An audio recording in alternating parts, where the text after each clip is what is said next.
Hello, I'm regular European investor and welcome to my channel. Before we go further, I'd like to mention that time is money and I value your time, so please watch this video in 1.25 playback. Okay, so in this video I'm going to buy some more stocks for month December 2020. And today I'm planning to buy some Delta, Airlines and Mastercard. So I will spend 150 USD on Delta Airlines.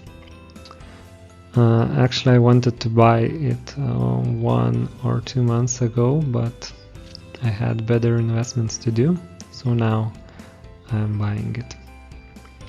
And next one, as I said, it's Mastercard. This is the stock I already own, but I think it's a good time to buy some more. So I will spend 150 USD on it as well.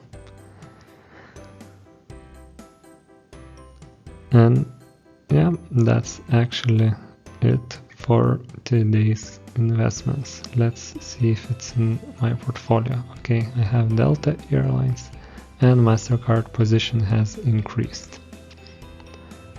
Thank you for watching.